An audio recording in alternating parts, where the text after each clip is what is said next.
Bapak Ibu, silakan duduk. Shalom.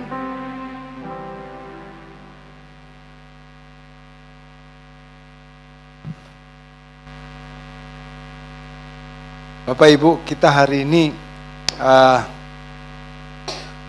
masih dalam suasana Paskah, meskipun sudah 2 minggu yang lalu gitu ya. Tapi saya pikir kita perlu terus mengingat Paskah, karena Paskah itu jadi kemenangan bagi orang-orang percaya. Bapak Ibu, kita akan sama-sama bacakan satu bagian firman Tuhan yang terambil dari Lukas pasal 24. Lukas pasal 24 sebenarnya dimulai dengan ayat 13, yaitu Yesus menampakkan diri di jalan ke Emmaus. Mulai ayat 13 sampai ayat 35. Cuma karena terlalu panjang, saya akan potong, saya mulai ayat 28. Saya berharap ayat 13 sampai 27 Bapak Ibu bisa baca di rumah. Saya akan bacakan mulai ayat 28. Lukas pasal 24 ayat 28. Mereka mendekati kampung yang mereka tuju. Lalu ia berbuat seolah-olah hendak meneruskan perjalanannya. Tetapi mereka sangat mendesaknya, katanya, "Tinggallah bersama-sama dengan kami, sebab hari telah menjelang malam dan matahari hampir terbenam." Lalu masuklah ia, yaitu Yesus, untuk tinggal bersama-sama dengan mereka. Waktu ia duduk makan dengan mereka, ia mengambil roti, mengucap berkat, lalu memecah-mecahkannya dan memberikannya kepada mereka. Ketika itu terbukalah mata mereka, dan mereka pun mengenal dia, tetapi ia lenyap dari tengah-tengah mereka. Kata mereka seorang kepada yang lain, "Bukankah hati kita berkobar-kobar ketika ia berbicara dengan kita di tengah jalan, dan ketika ia menerangkan kitab suci kepada kita?" Lalu bangunlah mereka dan terus kembali ke Yerusalem. Di situ mereka mendapati ke-11 murid itu. Mereka sedang berkumpul bersama-sama dengan teman-teman mereka. Kata mereka itu, "Sesungguhnya Tuhan telah bangkit dan telah menampakkan diri kepada Simon." Lalu kedua orang itu pun menceritakan apa yang terjadi di tengah jalan dan bagaimana mereka mengenal dia pada waktu yang memecah-mecahkan. Bapak Ibu, saya memberi tema renungan hari ini, yaitu kebangkitan Kristus berikan dimensi baru, membawa dimensi baru. Dalam 1 Korintus pasal 15 ayat 3 dan 4 kita belajar situ bahwa Paulus dengan jelas menerangkan bahwa Kristus mati karena dosa-dosa kita. Kristus bangkit dan bangkit sesuai dengan kitab suci. Jadi apa yang terjadi bukan isapan jempol, tapi semua dibicarakan, dinubuatkan oleh kitab suci. Enggak mendadak muncul tiba-tiba Yesus harus mati dan bangkit, enggak ada. Tapi semua karena nubuat kitab suci. Ya, dulu mungkin ada seorang teolog Alexandria, Mesir, Arius, Yesus itu adalah manusia sempurna. Manusia sempurna. Kalau hanya manusia berarti bisa mati. Kayak tidak heran orang-orang Ahmadiyah bilang, jadi Pakistan. Kapan Yesus ke Pakistan? Ya kan? Ada pula yang memandang Yesus itu 100% Tuhan. 100% Tuhan, bukan manusia. Sehingga kalau dia Tuhan, nggak mungkin dia mati. Nggak mungkin dia mati. Yang mati itu, kalau menurut mereka itu adalah Yudas, Yesus. Itu yang disalibkan. Nah, karena pertentangan Yesus adalah dia atau Tuhan, pada Nisea, Konsili Nisea tahun 325 Masehi, ditetapkanlah bahwa Yesus itu 100% manusia, 100% Tuhan. Nah, Natal itu memang boleh ada Bapak Ibu. Natal itu penting, karena tanpa Natal nggak ada akan Paskah. Tapi saya akan katakan bahwa Paskah saja tanpa Natal aja tanpa Paskah mission sukses. Tapi justru karena pasca mission berhasil. Ya, kita sering merayakan Natal lebih daripada Paskah. Saya pribadi lebih senang merayakan Paskah. Nah, disitulah kemenangan. Karena 1 Korintus 15 ayat 57 katakan kebangkitan Kristus adalah kemenangan bagi orang-orang percaya. Bangkitan Kristus adalah kemenangan orang-orang percaya. Bahkan di dalam 1 Korintus 15 ayat 17 bilang, kalau Kristus tidak benar-benar bangkit, sia-sialah iman percaya. Saya harap Bapak di sini Yesus nggak bangkit, kan kita pulang tidur di rumah, karena nggak guna. Nah, tadi saya sampaikan bahwa tema khotbah kita adalah kebangkitan Kristus membawa dimensi baru. Dimensi itu dalam kamus besar bahasa Indonesia disebut dimensi itu ukuran. Ukuran itu adalah norma atau kaidah sebagai tolok ukur menilai sesuatu.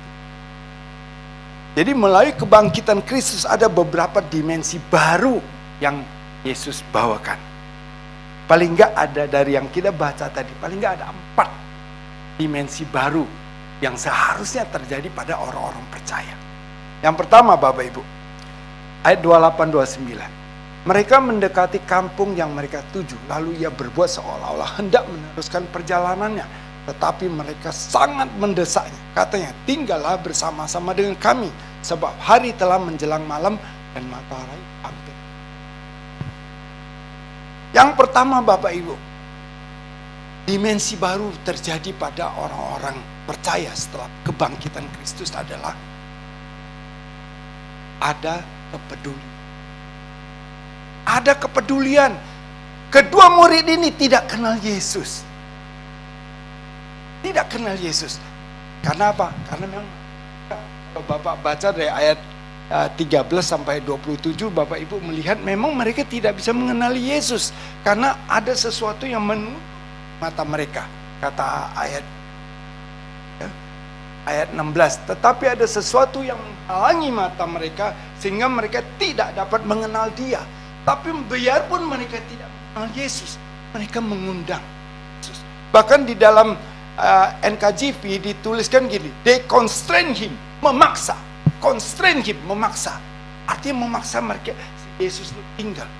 Padahal memaksa memberikan orang asing tidak dikenal tinggal di rumah itu sesuatu yang bahaya. Sesuatu yang berbahaya. NIV menulis gini, use him strongly. Mendesak dia dengan kuat. Kedua murid memaksa Yesus untuk singgah. Karena mereka khawatir, mereka peduli terhadap keselamatan Yesus yang belum mereka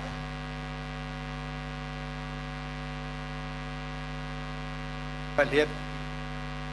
Slide itu, dua murid itu dalam ya. Ada satu yang dari kedua meskipun mereka belum mengenal Yesus. Yang saya mau katakan, Yesus mengenal Bapak Ibu dan saya jauh lebih dalam dari diri.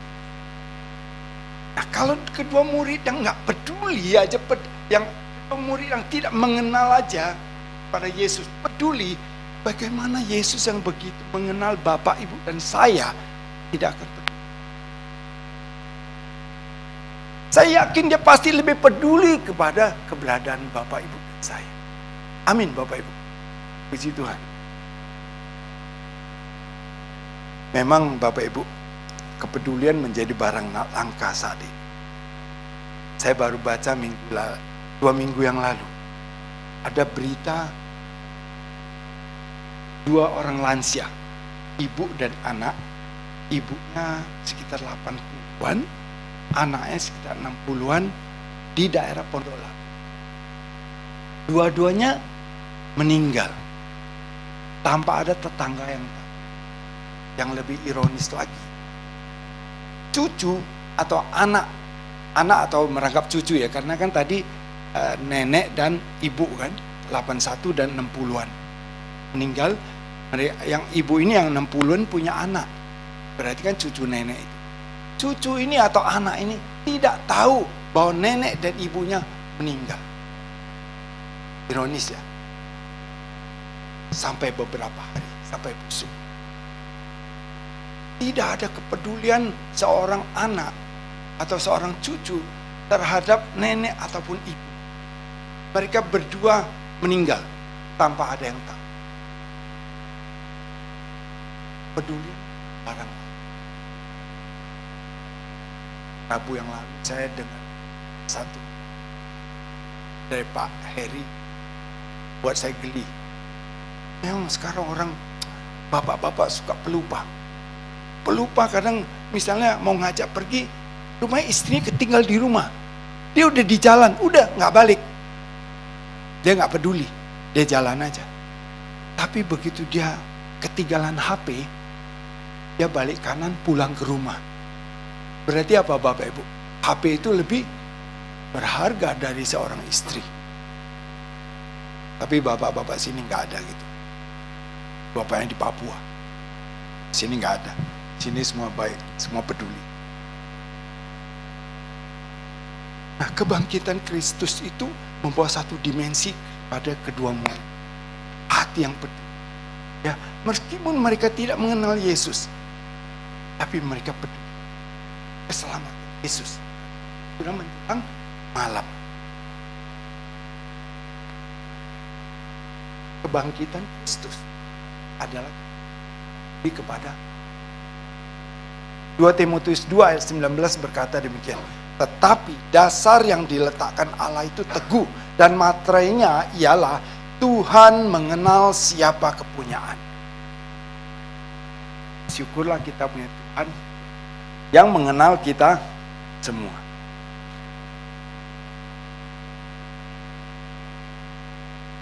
Karya keselamatan Yesus di atas kayu salib nggak memperhitungkan seberapa baik buruk. Yesus tidak peduli siapa dan bagaimana jati diri saudara saya, bagaimana masa lalu saudara dan saya, nggak peduli. Masa lalu kita itu Yesus anggap tidak penting. Bahkan Paulus bilang apa? Masa lalu dia itu seperti sampah. Kalau sampah itu jangan dibongkar-bongkar, bau. Biarinlah masa lalu itu.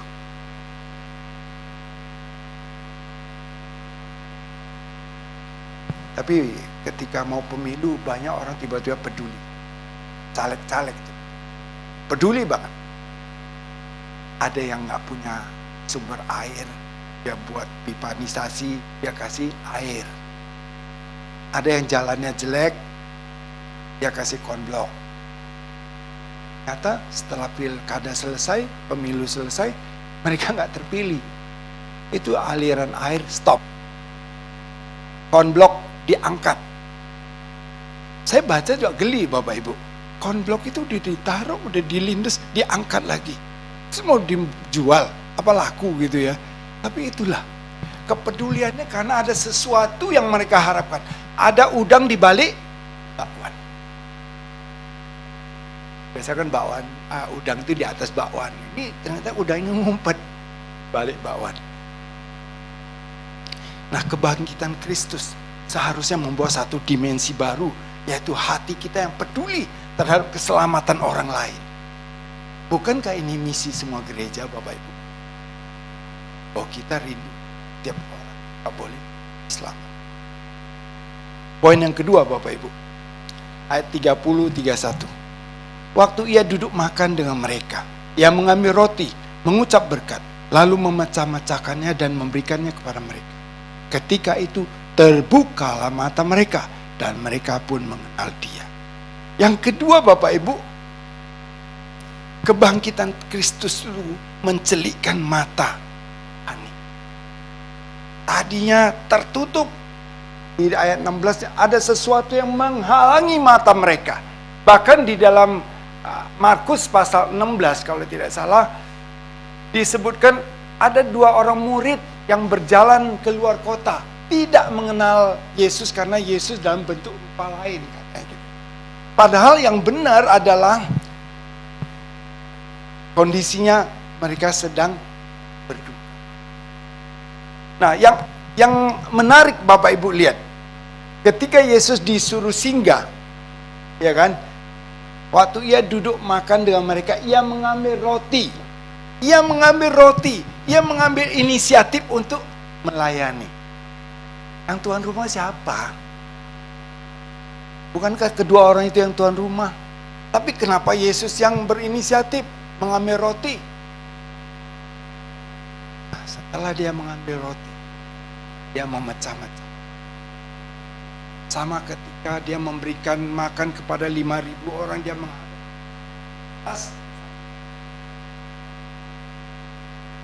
Ketika itulah kedua murid itu seringkali karena mukjizat terjadi, orang-orang Kristen baru matanya melek. Oh Tuhan, oh Tuhanku ada, oh Tuhanku besertaku. Perlu ada satu mukjizat yang terjadi, baru kita nyadar, oh Tuhan kita hadir bersama kita. Kedua murid matanya tertutup karena apa? Karena duka yang mendalam. Karena apa? Mereka berharap Yesus itu seperti seorang nabi yang besar, yang bisa membangkitkan orang mati seperti Elisa kepada perempuan Sunem, anaknya yang mati. Atau seperti Elisa yang menyembuhkan orang kusta. Dan mereka berharap Yesus yang akan menjadi raja, membebaskan mereka dari raja. Tapi harapan mereka keliru. Karena harapan mereka keliru, karena Yesus mati, mereka kecewa. Mereka kecewa dan bersedih berkepanjangan. Diharapkan tidak menjadi. Sering Bapak Ibu, tidak semua harapan kita nggak perlu kecewa.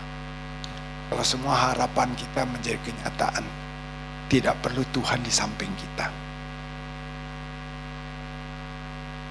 Tapi kan tidak semua harapan menjadi kenyataan, Bapak, Ibu, dan saya perlu Tuhan untuk tetap menguatkan.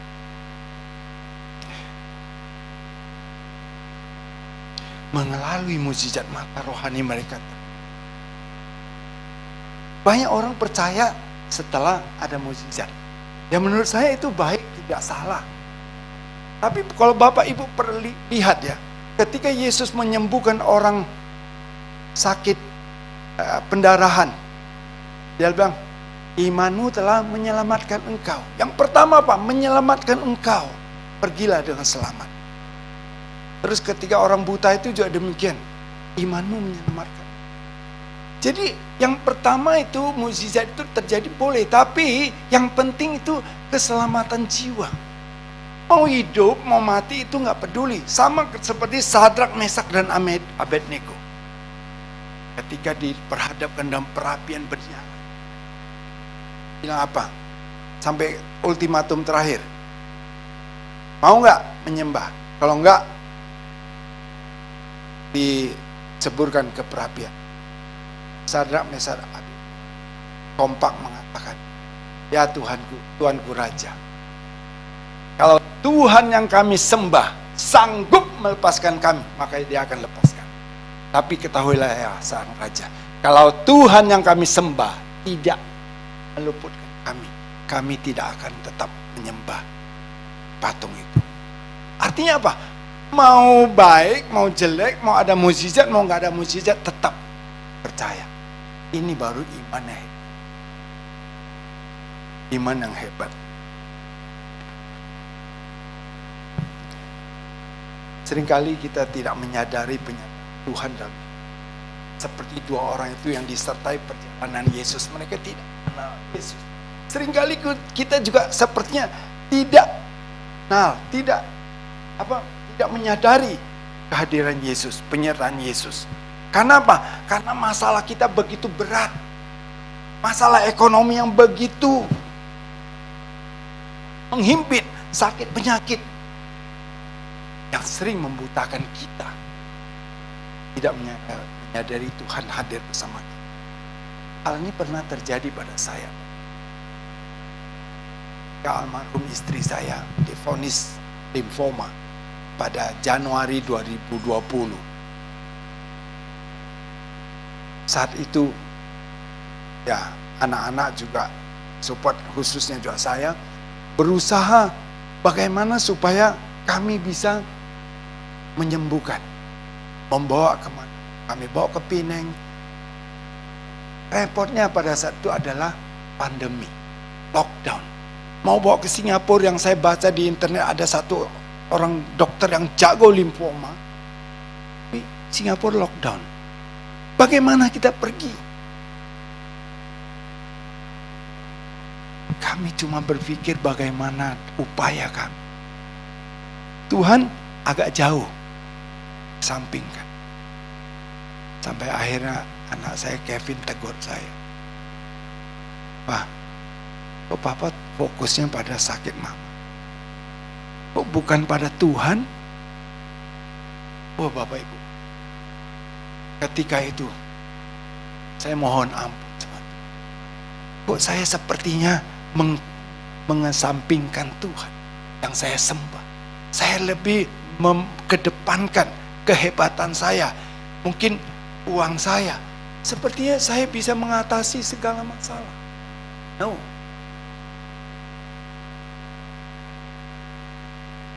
Itu kondisi saya.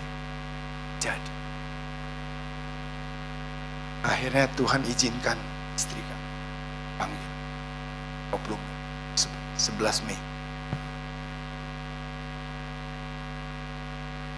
Bapak Ibu, kita tidak mengenal Tuhan dengan baik. Tapi di dalam 1 Korintus 15 ayat 12 dikatakan apa? Sekarang aku hanya mengenal dengan tidak sempurna, tetapi nanti aku akan mengenal dengan sempurna seperti aku sendiri dikenal. Ini kata, aku mengenal Yesus tidak sempurna, tapi nanti aku akan mengenal Yesus dengan sempurna seperti aku sendiri kenal dengan sempurna. Bapak Ibu, dalam Yohanes pasal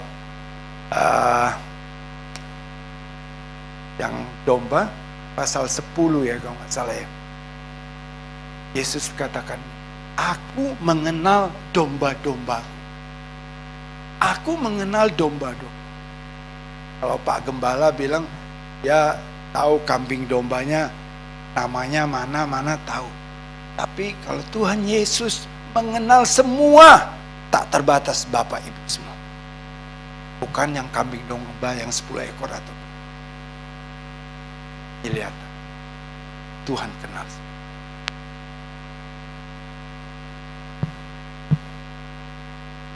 Mungkin kita semua tahu. Mungkin kita semua ada yang kenal dengan Pak Jokowi. Tapi satu pertanyaan, apakah Pak Jokowi tahu atau bahkan kenal Bapak saya? Ya, presiden kita tahu. Kita mungkin kenal. Belum tentu dan sangat mungkin tidak tahu atau kita.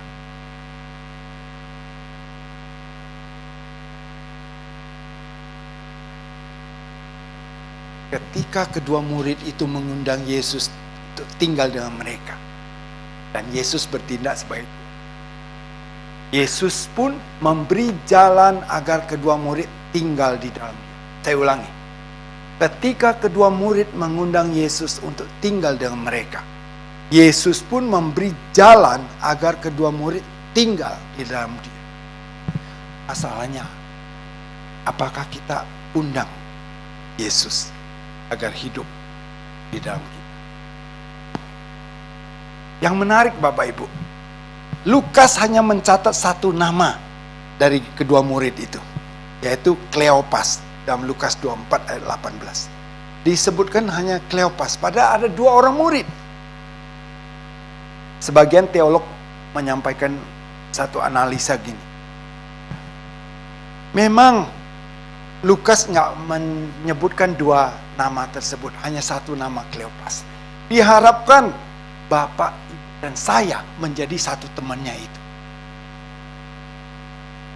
Ngerti nggak maksud saya? Jadi Bapak, Ibu, dan saya menjadi orang kedua dari teman itu yang tidak disebutkan nama. Jadi artinya kita musafir dalam perjalanan sama Yesus.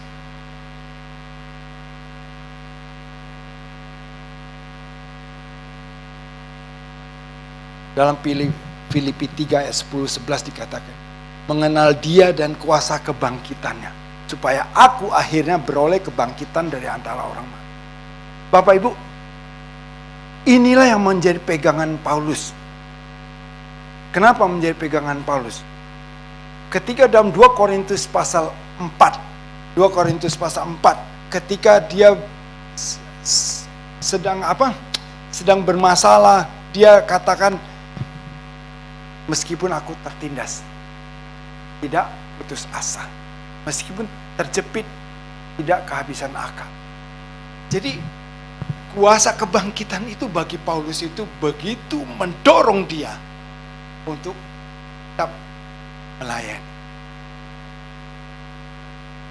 Karena itu Bapak Ibu, saya mengundang kita untuk dengan mata terbuka. Ada satu dimensi baru dalam hidup kita karena kebangkitan Yesus, bahwa kita membuka mata kita terhadap pribadi Yesus. Yang ketiga Bapak Ibu, ayat 32 dan 33. Kata mereka seorang kepada yang lain, bukankah hati kita berkobar-kobar ketika Ia berbicara dengan kita di tengah jalan, dan ketika Ia menerangkan kitab suci kepada kita? Lalu bangunlah mereka dan terus kembali ke Yerusalem. Yang ketiga Bapak Ibu, dimensi yang baru setelah kebangkitan itu adalah ada satu semangat baru. Satu semangat baru kepada dua murid tersebut. Bapak Ibu bayangkan,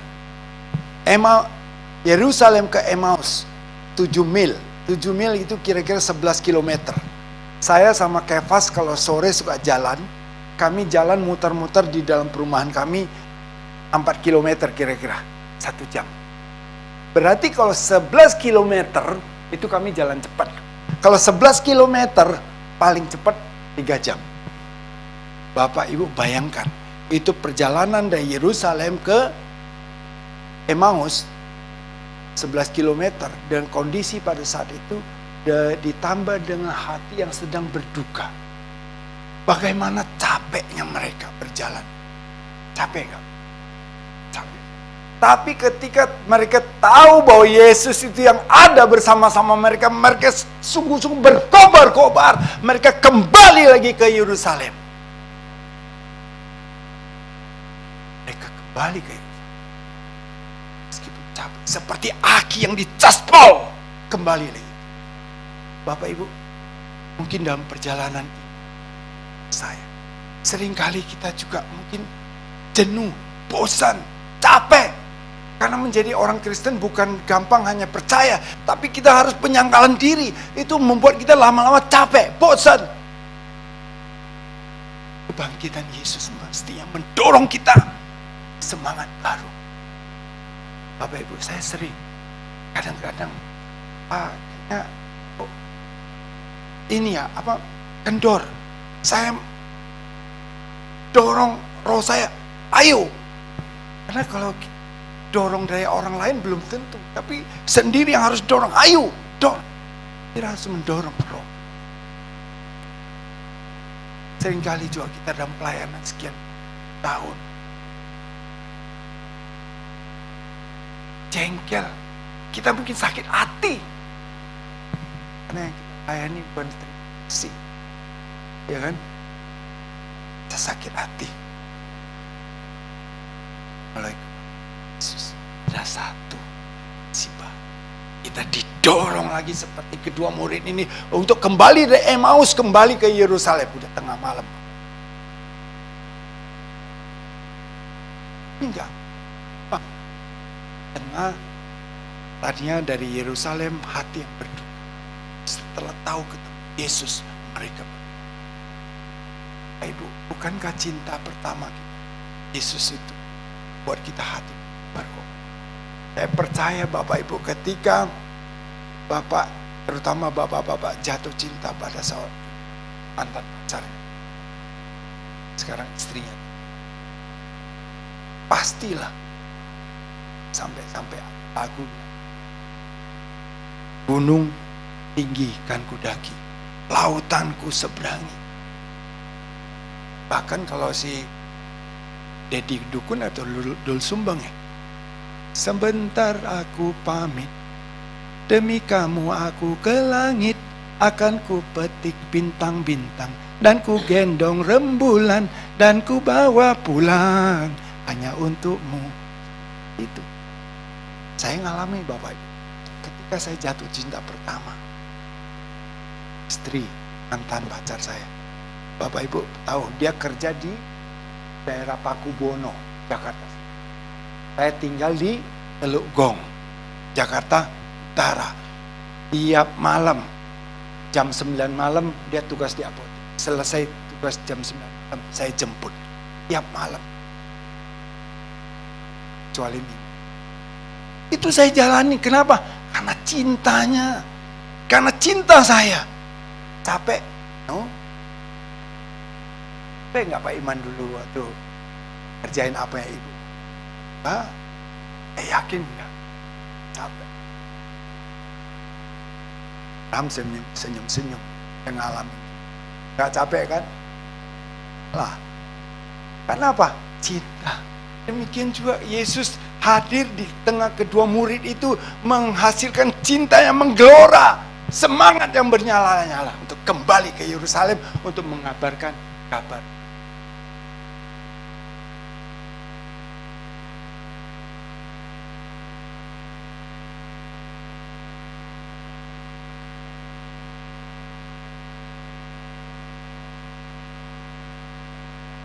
Kebangkitan Kristus Bapak Ibu menghapus segala keputusasaan. Kebangkitan Kristus membawa satu semangat baru.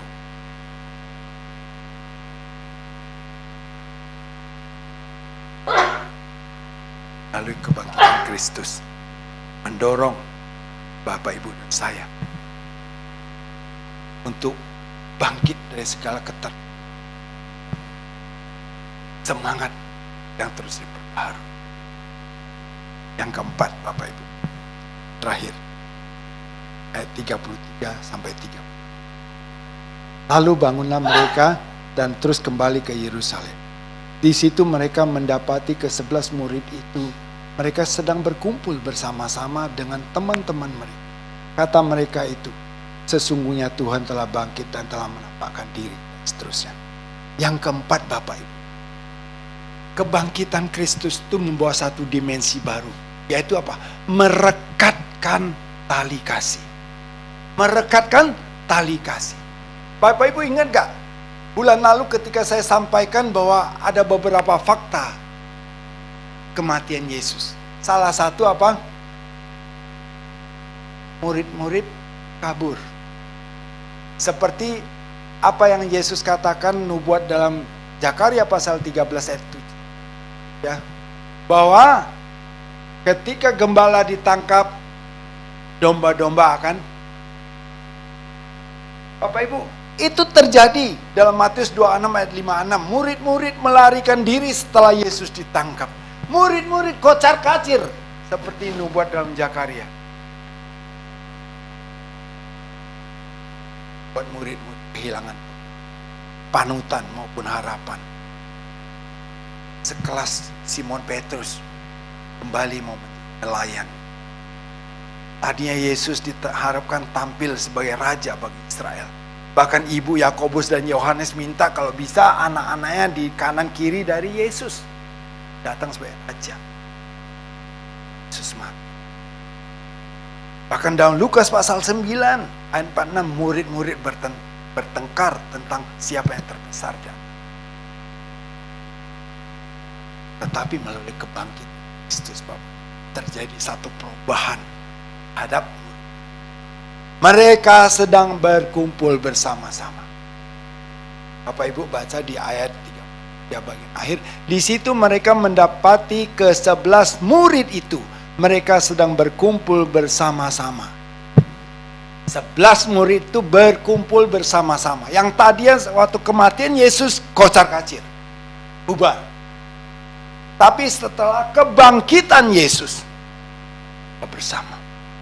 Tali kasih itu merekat kembali. Ya, Bapak Ibu,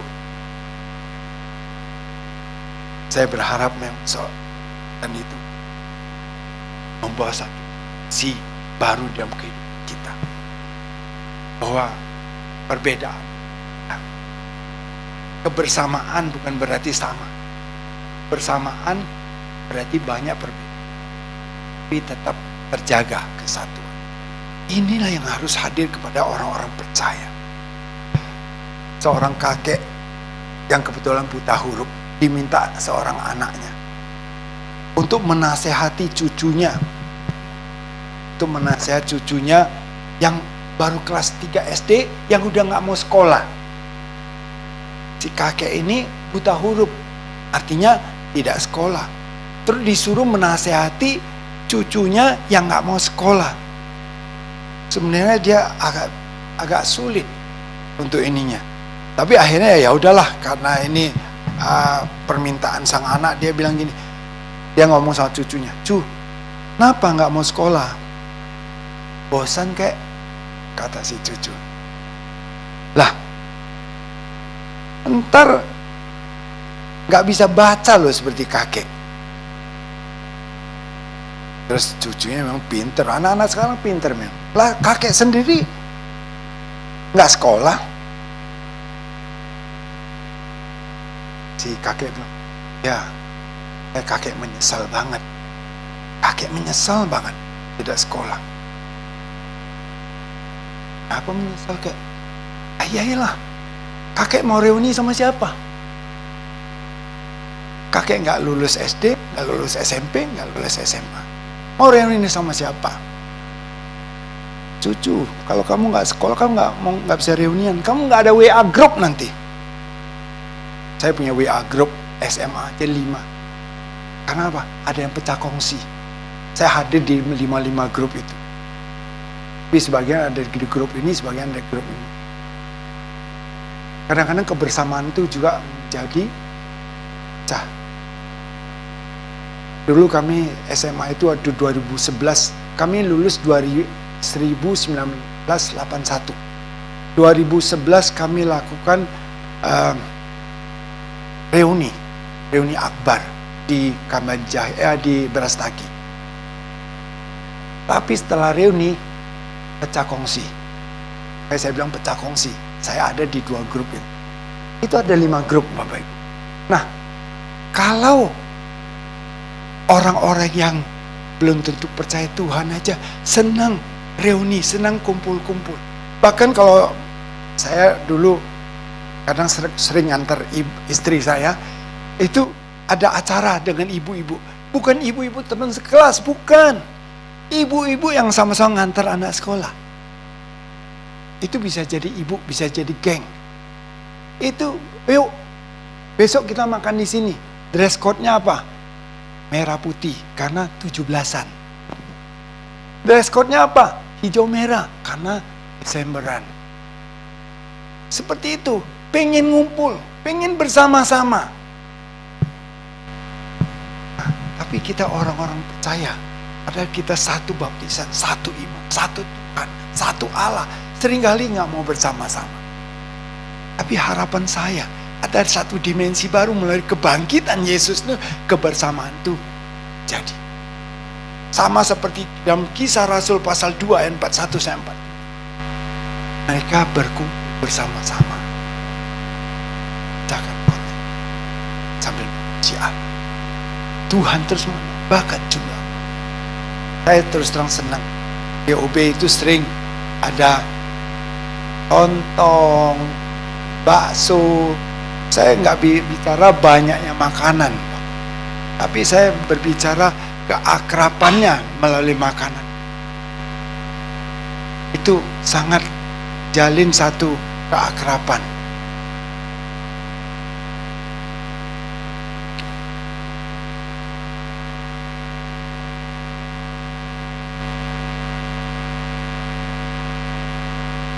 Kebangkitan Kristus membawa satu dimensi baru. Kita punya hati yang peduli selamat. Seperti Tuhan peduli akan keselamatan. Kebangkitan Kristus juga membawa mata kita hanya tertuju pada Yesus. Kalau minggu lalu Elsa bilang, jangan salah fokus, tapi fokus tetap pada Yesus. Melalui kebangkitan Kristus juga ada semangat baru. Pelayanan kita kembali berkobar. Dan melalui kebangkitan Kristus, kita semakin erat satu sama lain tanpa mempersemangatkan perbedaan. Amin. Mari kita